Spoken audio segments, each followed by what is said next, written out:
All right, what's up, guys? Welcome to the Nerd Talk podcast, nerdy talk for nerdy fans. I'm your host, Remington Kais, and we have a very special guest in the building. We got sci-fi author Richard Anderson. Say hello to everybody. Hi, everybody.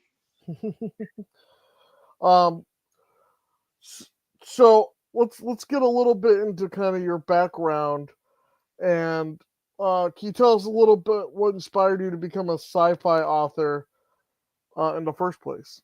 I guess it was my science background, and yeah, you kind of wonder about things in the future because that's where science takes us, science and technology. So after spending 40 plus years in the clinical laboratory field, it was it was nice to start something new, but based on prior experience and knowledge. Um, Were you always drawn to science fiction? Did you explore other genres before settling on? I do a lot of reading. Some of it's technical, some of it's, say, historical fiction, which Mhm. also can be. It's a kind of science fiction. Can be like the Outlander series. That's an example of historical science fiction where the woman travels back in time.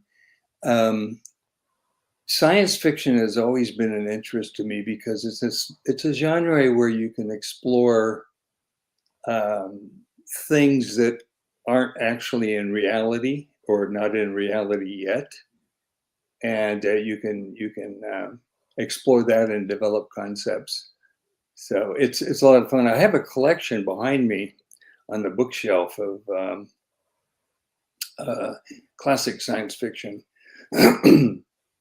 classic science fiction books, and I haven't gotten back to. I've read all of them several times. I got your book right here. So, Yeah, beautiful thing. um, now you're this is your newest book, Outbound, right? Islands of the Void. Right. Um, how long did it take you to kind of work on it? What? Um, Prior to that, I wrote a nonfiction book, and when I decided to extend the themes in this nonfiction book to science fiction to go out into the future, it was my first novel, and so it was difficult because I had to make up stories to fit some of the concepts I wanted to explore, Mhm. and it was a lot of fun and it was a lot of frustration. So, but my current novel is in editor review right now, and that is Outbound Meta Mars.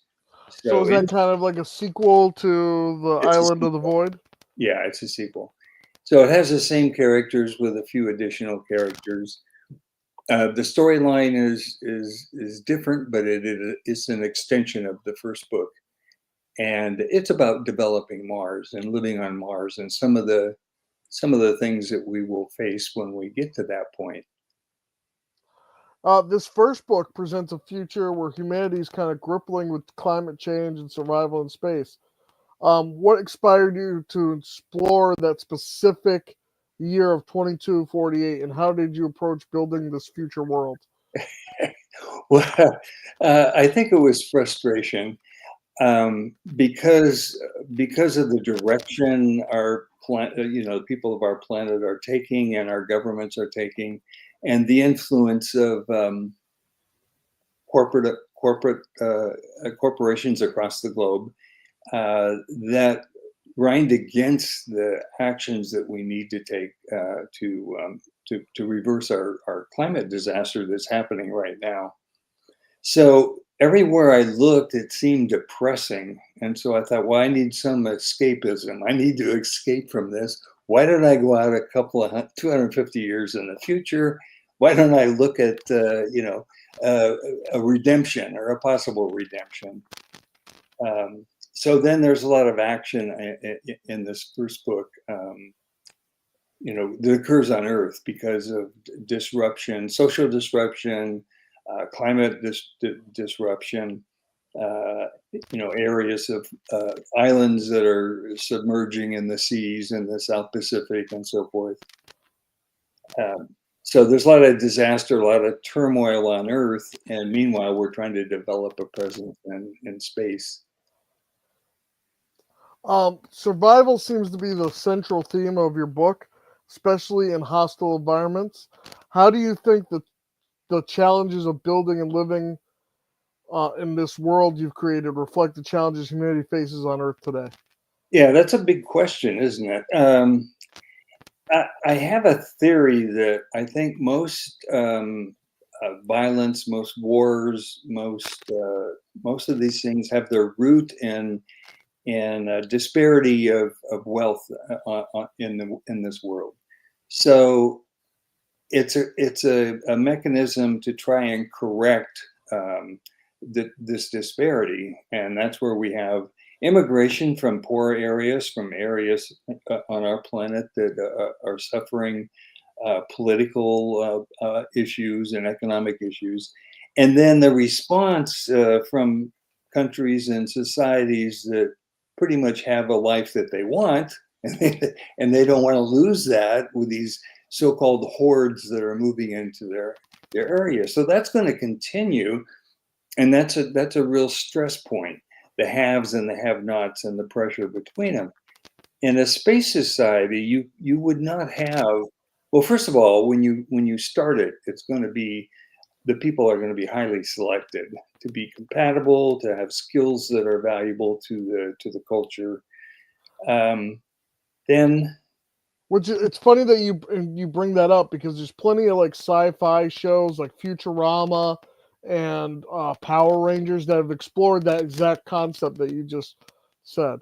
Yeah, exactly. So if you provide everybody with their basic needs, if that's a given, and that can be done with technology. Even right now, we're just not haven't developed it. If you can provide those things and then offer enhancements to reward people who perform, and by perform I mean who are high value to society, not high wealth but high value. If you can get rid of our economic system where corporate America serves their own needs and their shareholders, they do not serve the needs of their ultimate customer enough. They do enough so that you'll continue to buy their products, but in reality, the profits go to someone else. The benefit goes to someone else. Were there any specific scientific breakthroughs that you drew upon for inspiration? How did you research the possibilities living in space or on other planets? I think the thing that caught my eye was the development of food science and the fact that we'll be able to produce food without having to grow a whole cow, for example. We will be able to either clone the meat and grow it, or we will produce it by microbes within tanks, liquid tanks, and then bioengineer the microbes to produce certain proteins, put those together and make our hamburger patty or scallops or shrimp or whatever. So those technologies, there's been massive advances in those sciences and the food sciences. So I think that was an inspiration that you would need to produce all of your own food. You would be able to have to manufacture almost everything that you need in space because it's too expensive to launch from the Earth gravity well to space. Right. So I think the food technology was the first thing that was inspiring. The other thing is there's been recent advances in understanding, the neurosciences and the psychological sciences have had big advances, and they've always tended to lag the other so-called hard sciences, chemistry, physics, biology. it's a more difficult science. The neuroscience, they have a project. What do they call it? The Connectome, which is the study. The government finances that. So far, anyway. We'll see. But that's to understand the functioning of the brain, human brain, on a cellular level, and so we will be able to maybe correct defects in people's brains, you know, and make us a more compatible society. Climate disruption is a major element in the backstory for the world. What do you hope readers will take away from about the urgency of addressing climate change through the lens of this fictional future? Yeah, that I don't know what I don't know what they'll take away. I do have a description of a flyover where an aircraft is flying over is flying up to Greenland from Antarctica, and it flies over the Amazon. And so I have a description of the Amazon as a hot, arid region with small streams of polluted water and so forth. And I'm extrapolating there from what is happening in the Amazon because it's a highly sensitive area, and it's the idea that who owns the Amazon? Is it largely the Brazilian government, or is it the societies of the world? And there's where we have to get into global thinking, and that everybody has a stake in what happens in the Amazon. Everybody has a stake in what happens everywhere else. The pollution that the air pollution from China and the plastic pollution in the seas, most of that is Asian in origin, but it affects everybody. Right. So, and that's the discouraging thing, isn't it? Yeah. We need a global response, and we don't have it. We don't have a unity. Yeah, and because that kind of goes into the communist thing, and people don't want to even get into that kind of conversation, you know? Yeah, there's a lot of political baggage with that kind of an idea, but in fact, there are components of that would be in effect in a space society. You couldn't reward people with material things like a mega mansion or a yacht or Hmm. any of those things. Everybody would be provided those basic needs and food. So how would you allow someone to gain status? Because I think that's an important thing. Some people they strive for status. They thrive on it. They strive for that specialness, you know? Yes. Yeah. Like I don't know if you ever seen The Incredibles, but there's a great quote: "If everybody's super, then you wouldn't be," you know? Exactly. Yeah. Exactly. So you want to stand out from the crowd. A lot of people want to stand out from the crowd, and I would venture that most people do. And how do you do that? And so I propose in these societies that the way you stand out is you offer a unique benefit or something to the society at large, and that gives you status, and maybe some benefits, nominal benefits, a twice a year steak or something rather than once a year. How do you feel the sci-fi genre has evolved over the years? Yeah, that's well, it kind of keeps up with science, and so it changes in that respect. And it's kind of fun to go back and read some of the historical classical science fiction and see what they got right and what they got wrong, Right. Yeah. and what they missed. One of the big things they missed was the personal computer. um, so it kind of keeps up, and in fact, in some cases, it leads technology.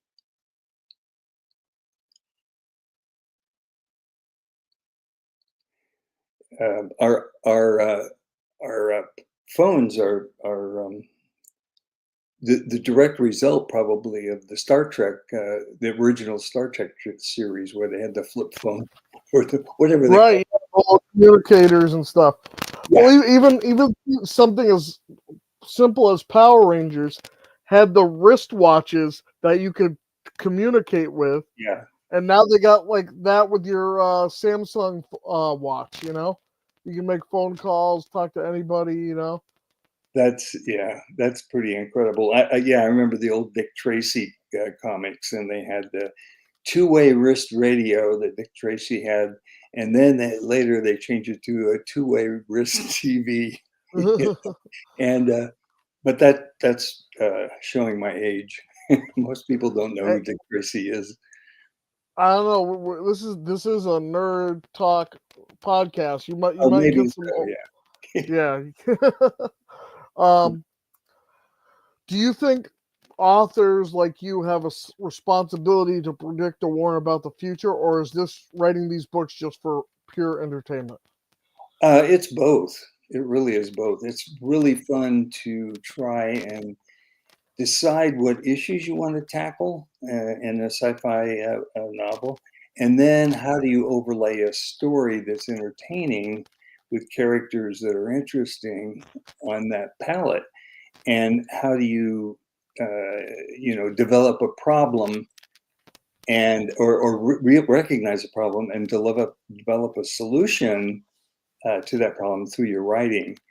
And it's really fun because it's a good way to translate concepts in a fun way. It's just like reading historical novels. You learn your history by reading historical fiction because it's more interesting than reading a textbook. Um, do you, if you could adapt your book into a movie or television show, which medium do you think it would translate better to? The first book, Islands in the Void, there are many components to that story. There's a lot going on Earth. Yeah. There's a lot going on Earth in different venues. In the Navy, there's a lot going on in politically. There's things going on in space that we have early islands developing in an orbit around Earth. And so there's a lot of different aspects. It would be difficult to do, say, a movie and encompass all of those moving parts. That would probably adapt better to say a series where you could devote an episode to one aspect or something.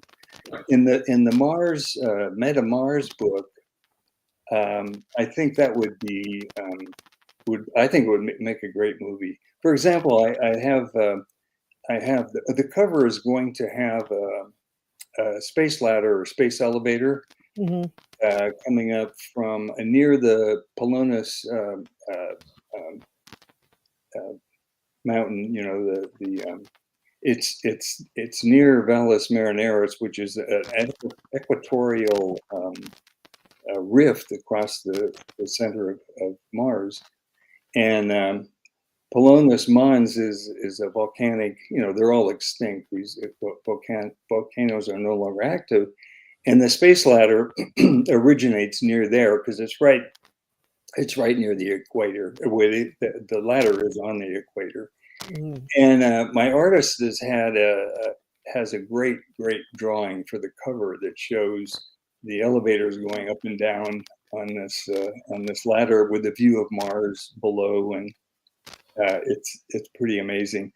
So the Valles Marineris is a huge rift that's many times bigger than it's about 4,000 kilometers long and 200 kilometers and 250 kilometers wide in places, and it can be very deep.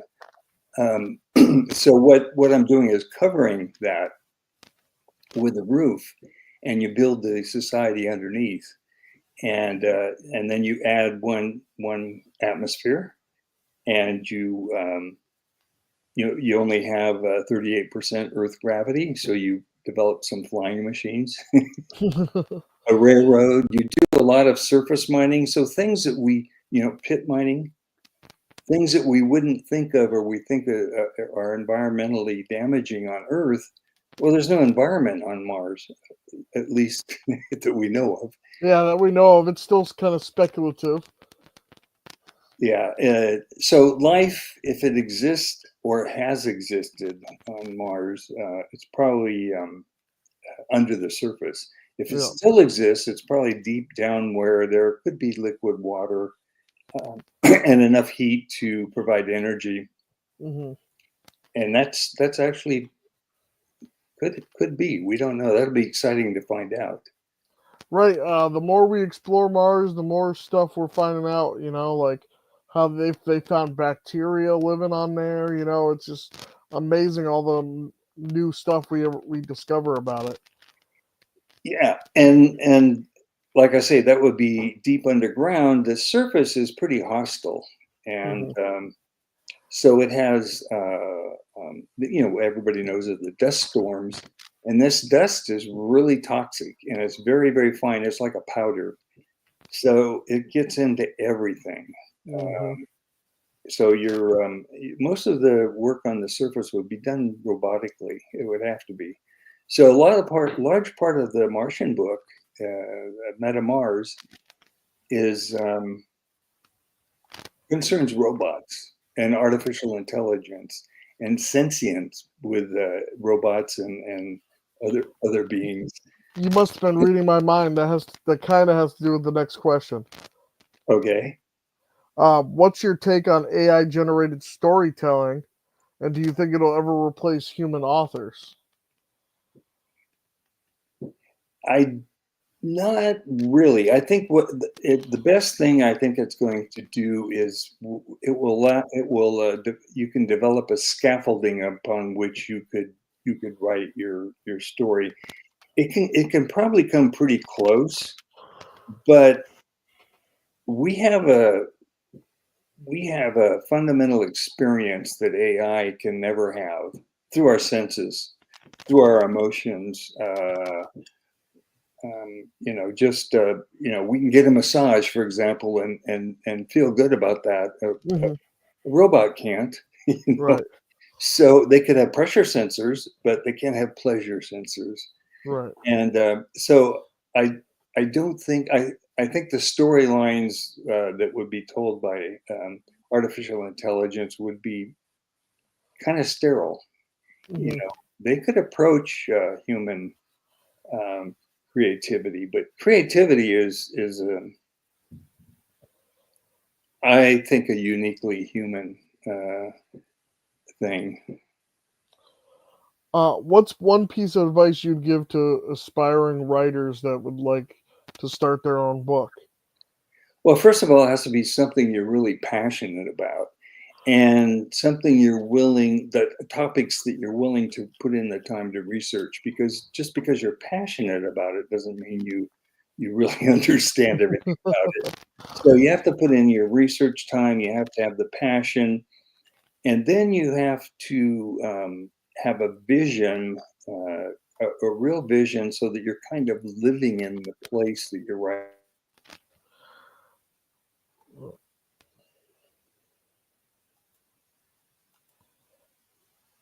You there?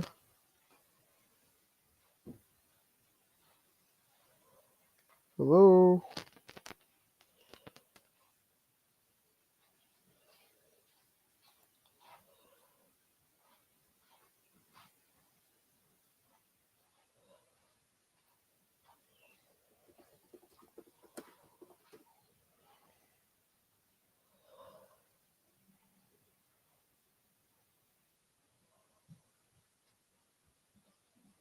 You cut out for a second.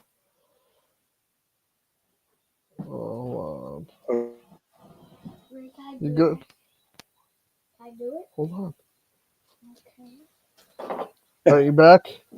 Yeah, I forgot what we're talking about. Sure. Um, advice about starting your own book. Yeah, so that's developing the characters. I found that was easiest through dialogue. So you kind of develop their personality by the way they relate to one another and the way they speak to one another, the language they use. And I'm kind of a novice at that, but you get a gut feeling. And basically, when I start writing writing a dialogue, I'm trying to get the information back and forth between the two or three people who are talking. And then I go back and I go, nobody talks like this. It's very stilted and everything. Because my first run was just to get the ideas passing back and forth among the participants. Mhm. So then you go back and say, well, how would you really say this? And you interrupt each other, you do different things, Yeah. to make it more real. Another thing is you want to.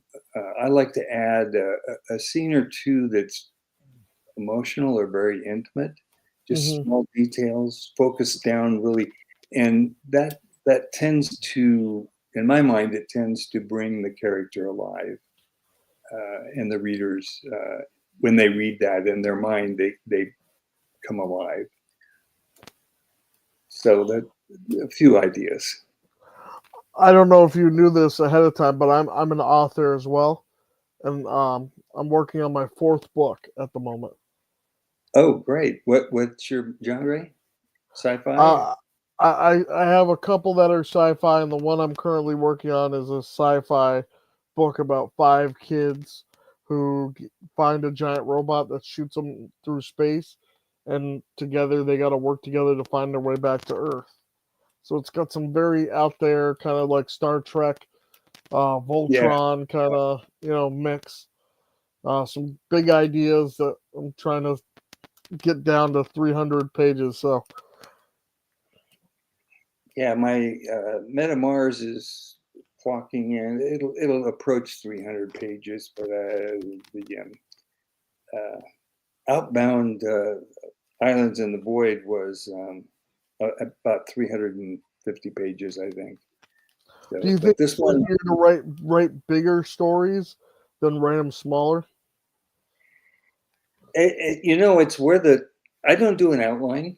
Hmm. I just I just start. I have a starting concept, a scene that I kind of it kind of evolves, and then I work on that scene, and it's usually going to be my opening scene in the story. So I work on that in my mind and get it going, and then I put it down on paper or on computer, computer paper, and then I say, okay, where did this scene end, and now where do I, and they just kind of go like that through the whole book, and when it ends, and I don't know ahead of time exactly where the story's going, although I do have, I kind of change my ideas sometimes as I go along.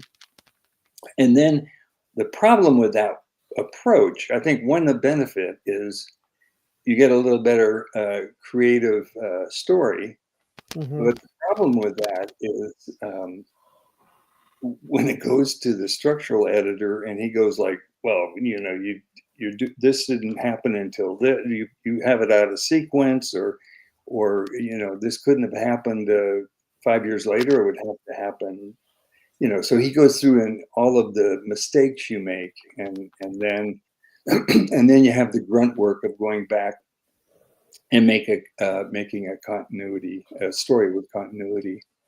And what kind of editor was that? He's a structural editor. He takes the big picture of the story, and then he looks for things like, well, is this a believable thing that you're saying? First of all, it's science fiction, so you're making stuff up that doesn't exist, or technologies. So is it scientifically plausible, or is it just way out there? Okay, Star Trek got away with the transporter. Because it was scientifically plausible but not possible. Right. So we can take, yeah, we can take organic matter and reduce it to inorganic matter. We can't reverse that process. So so in the transporter beam there, they're recording the whole organization of the person, and then digitizing that, and then reforming it somewhere else. Okay, Yeah. it's scientifically plausible. There is a seed of a scientific idea there, but it's not. It's not going to be possible. Right. But Well, it's been. Oh, go ahead. Finish. no, you go ahead. I was just gonna end the show. So if you got any final thoughts.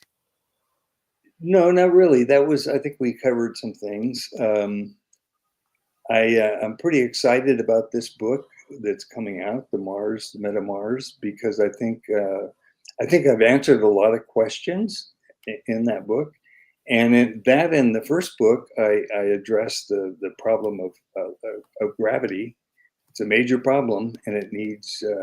If we're going to do multi-generations in space, we have to address the gravity. We can't survive long term, not well anyway, in reduced gravity. We want to be able to return to our planet at some point if we're. Because it doesn't affect the bones and like the body and system and All kinds of things, swelling of the bone loss in your major leg bones, pelvic girdle, different organ problems. What do you think about artificial gravity as a concept? That could be a fix of it, right? Yeah, I use centripetal force, which is spinning rotating space stations, and on Mars I have what's called twirl towers, which combine Martian gravity with centripetal gravity, so that people are mainly living in an environment with one Earth gravity for most of the day, or most of their time, the 24-hour cycle. Actually, Mars has a 25-hour cycle, which is pretty convenient because it's almost the same as Earth. Right. And rotation. I don't know if you're familiar with Dragon Ball Z at all, but Dragon Ball Z used to have these machines where the characters would train. They had artificial gravity, and the gravity would be like 3 times amount of Earth, so that they could, short time stronger. Yeah. So that's another sci-fi concept that's been explored plenty other medias, Right. Well, I don't have anything else to add, I guess. Well, tell the fans where they can find your book. Where are people buying your book at? Well, it's on Amazon Kindle. It's Outbound Islands in the Void, and probably this spring it will be Outbound. There'll be Outbound Meta Mars will be out, and it has a beautiful cover. So it shows the red planet. So there's a lot of oranges and blues and stuff. It shows a stellar background in space, and I've got some good drawings to go along with the book, Twirl Towers. So it's pretty easy to find on Amazon and Kindle. This book is available hardbound, which has color graphics. It's softbound, which is black and white, except for the cover, and ebook and audio. So you got 4 versions. Commuters would like the audio book, and we may do the same with the Meta Mars book, Outbound Meta Mars. Well, I'd love to have you back on in the spring when your book comes out, and we'll plug the heck out of it, and maybe have you come on again. Yeah, I'm excited about that book. I had a lot of fun with it. So, do you have any social media that you do? I have a Facebook page. I have a web page, Richard Anderson author.com or something like that. I can't remember it offhand. But if you just search Richard Anderson author, a bunch of stuff will pop up. And hey, well, thank you for coming on. I really appreciate it. I had a great time having you on the show. Definitely, I think you explored some concepts that probably we haven't really discussed on our show yet. So I mean, it's like pretty cool to have somebody that's kind of into the sci-fi sphere, you know, because that's what Yeah. I'm into. That's where I like to write, you know. Thank you very much for having me. And well, when the other book comes out, it'd be nice to be on your show again. All right, thank you for coming on, and see you guys later in the next episode. And I appreciate y'all for watching. Have a nice day. Bye bye.